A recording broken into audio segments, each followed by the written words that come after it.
میرے حضرت عبادت میں لطافت خوب رکھتے ہیں، رہے تقویٰ پہ چلتے ہیں، فقاہت خوب رکھتے ہیں۔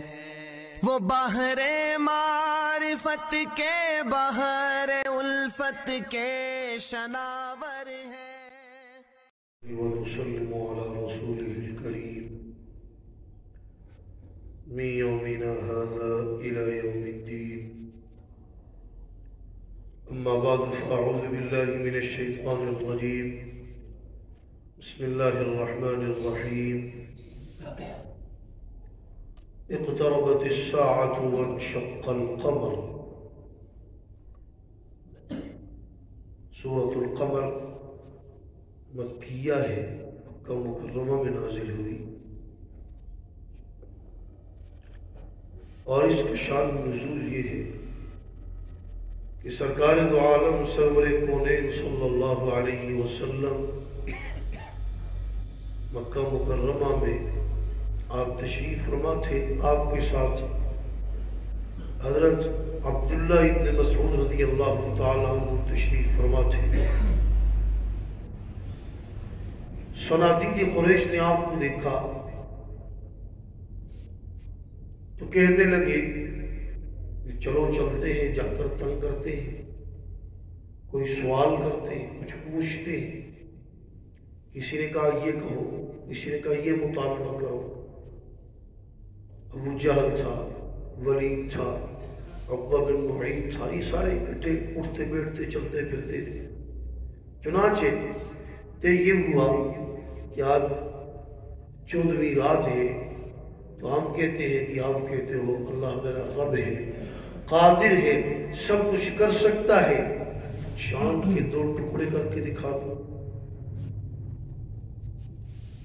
یہ جا کر مطالبہ کیا۔ آپ نے فرمایا کہ اللہ تبارک و تعالیٰ اگر میری تائید میں 2 ٹکڑے کرنے مان لو گے تو یہ مان لیں گے۔ چنانچہ سرکار دو عالم سرور کونین صلی اللہ علیہ وسلم نے اشارہ کیا تو چاند 2 ٹکڑے ہو گیا۔ ایک ٹکڑا جبل ابو قبیس پر جو کعبے سے مشرق کی جانب ہے، اور دوسرا ٹکڑا دوسرے پہاڑ پر جو مغرب کی جانب ہے۔ اب ایک دوسرے سے کہنے لگے کہ واقعی میں 2 ٹکڑے ہو گئے، ذرا اس جگہ سے ہٹ کر دور جا کر دیکھو۔ ایک دوسرے سے پوچھنے لگے واقعی میں 2 ٹکڑے ہو گئے۔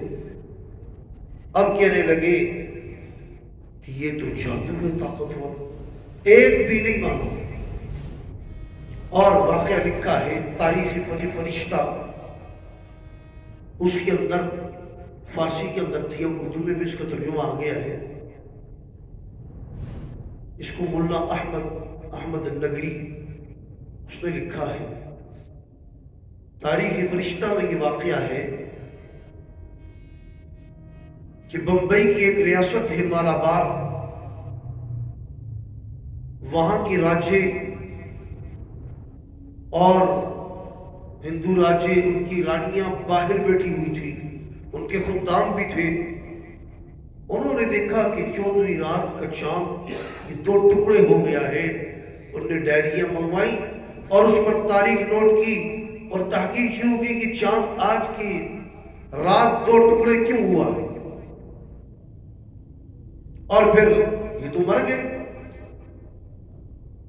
بعد میں 90-96 ہجری کے اندر حضرت مالک بن دینار رضی اللہ تعالیٰ عنہ اپنے چند ساتھیوں کے ساتھ، بعد میں 6 لکھا ہے، اپنے ساتھیوں کے ساتھ بمبئی تشریف لائے، مالابار ریاست میں پہنچے تو وہاں پر یہی بات چل رہی تھی۔ بڑے تو فوت ہو گئے، چھوٹے تحقیق میں لگے ہوئے تھے کہ بھئی دیکھو ہمارے بڑوں نے باقاعدہ یہ بات نوٹ کی ہوئی ہے، اوپر سائن کیا ہوا ہے، اس کی تحقیق کرنا۔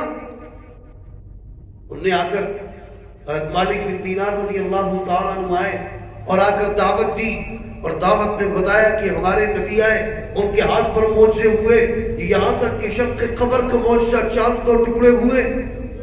جب انہوں نے یہ بات سنی تو اسی کی تو تحقیق میں تھے، پوری ریاست مسلمان ہو گئی کلمہ پڑھ کر۔ یہ بات تاریخ فرشتہ میں تو فرمایا اقتربت الساعۃ، دیکھو جن کے مقدر میں ایمان تھا کہاں تھے اور مسلمان ہو گئے، اور جن کے قسمت میں نہیں تھا وہ پاس رہ کر کے مسلمان۔ اقتربت الساعۃ وانشق القمر، فرمایا قیامت قریب آ گئی، چاند دو ٹکڑے ہو گئے۔ وَإِن يَرَوْا آیَةً، جب یہ دیکھیں نشانی، یعرضوا، اعراض کرتے ہیں، وَيَقُولُوا، اور کہتے ہیں سحر مستمر، یہ جادو ہے، طاقتور۔ آپ پیچھے مڑ کے ہیں، ذو مرہ، اگر یہ مرہ سے ہو تو طاقتور، استمرار سے ہو تو مسلسل، مرور، بعض نے کہا یہ مرور سے ہے، بعض نے کہا استمرار سے ہے، بعض نے کہا مرہ سے ہے، بہرحال سب معنی سے ہی۔ وَكَذَّبُوا وَاتَّبَعُوا أَهْوَاءَهُمْ اقتربت الساعۃ وانشق القمر، فرمایا قیامت قریب آ گئی، چاند دو ٹکڑے ہو گئے۔ وَإِن يَرَوْا آیَةً، جب یہ دیکھیں نشانی، یعرضوا، اعراض کرتے ہیں، وَيَقُولُوا، اور کہتے ہیں سحر مستمر، یہ جادو ہے، طاقتور۔ آپ پیچھے مڑ کے ہیں، ذو مرہ، اگر یہ مرہ سے ہو تو طاقتور، استمرار سے ہو تو مسلسل، مرور، بعض نے کہا یہ مرور سے ہے، بعض نے کہا استمرار سے ہے، بعض نے کہا مرہ سے ہے، بہرحال سب معنی سے ہی۔ وَكَذَّبُوا وَاتَّبَعُوا أَهْوَاءَهُمْ، اور جھٹلایا انہوں نے اور پیروی کی اپنی خواہشات کی۔ وَكُلُّ أَمْرٍ مُسْتَقِرٍ، اور ہر معاملہ اپنی جگہ ٹکا ہوا ہے۔ لازمی معنی بھی ہو سکتا ہے، متعدی معنی بھی ہو سکتا ہے۔ لازمی معنی تو یہ ٹکا ہوا ہے، اور متعدی معنی ٹکانے والا ہے۔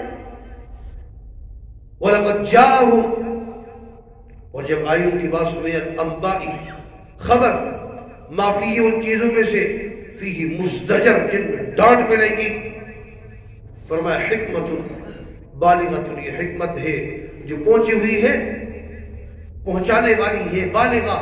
فما تغنی النذر، بس نہیں فائدہ دیا ان کو، نہیں کفایت کی ان کو، ڈرانے والوں۔ آپ بھی تو ڈرانے والے، کسی اور ڈرانے والے آئے، ڈرایا۔ فتول عنہم، فرمایا کہ وہ اعراض کرتے ہیں، نہیں مانتے، اتنے معجزات دیکھنے کے بعد بھی نہیں تسلیم کرتے۔ ٹھیک ہے، یاد رکھیں، یوم یدعو الداعی، جس دن پکارے گا پکارنے والا، الی شیء نکر، ناگوار چیز کی طرف۔ کون؟ حضرت اسرافیل بلائیں گے، یوم یدعو الداعی الی شیء نکر خشعت ابصارہم، اس وقت آنکھیں جھکی ہوئی ہوں سب کی، اس وقت بتانے کی ضرورت نہیں ہے، سب برزخ دیکھ چکے ہوں گے، جن کو پٹائیاں جن کی ہونی تھی دیکھ چکے ہوں گے۔ ایک ایک بچھو، اللہ معاف فرمائے، خچر کے برابر ہوگا، 99 اژدہا ایک کافر کو، ایک ظالم کو چمٹے ہوئے ہوں گے۔ فرمایا حدیث بات میں آتا ہے، ایک پھن، وہ اندھے ہوں گے، وہ بہرے ہوں گے، اگر وہ ایک ہتھوڑا زمین کے کسی پہاڑ پر مارتے تو وہ ریزہ ریزہ ہو جائے۔ ماریں گے، اندھے ہیں، نظر نہیں آتا، کیر لگ رہی ہے، چیخ و پکار، بہرے ہیں، وہ سنتے نہیں ہیں۔ اللہ معاف فرمایا یوم یدعو الداعی الی شیء نکر خشعت ابصارہم یخرجون من الاجداث، وہ نکلیں گے اجداث قبروں سے، کأنہم جراد منتشر، گوئے کہ وہ ٹڈیاں پھیلی ہوئی، منتشر۔ اگر نہیں مانتے، آپ کا کام کیا تھا؟ پہنچانا، ابلاغ، بس منوانا آپ کا کام نہیں ہے۔ آپ نے بات پہنچا دی، مانیں گے تو فائدہ ہے، نہیں مانیں گے ٹھیک ہے، اس دن کا انتظار کریں جس دن حضرت اسرافیل سور پھونکیں گے اور سب کے سب اکٹھے کیے جائیں گے، اس وقت ذلت کے ساتھ آنکھیں جھکی ہوئی ہوں گی، لیکن فائدہ کوئی نہیں ہوگا۔ اس دن عاجزی کا، اس دن زاری کا، اس دن سب کچھ ماننے کا فائدہ نہیں ہے۔ آج ہے، وقت ہے، کبھی ہم تسلیم کر لیں۔ بہرحال واقعہ لمبا ہے، آگے چل رہا ہے۔ اللہ تبارک و تعالی ہمیں قرآن و سنت کی تعلیمات سمجھ کر اس پر ہم سب کو عمل کرنے کی توفیق عطا فرمائے۔ وآخر دعوانا الحمد للہ رب العالمین۔ تبارك الذي نزل الفرقان على عبده ليكون للعالمين نذيرا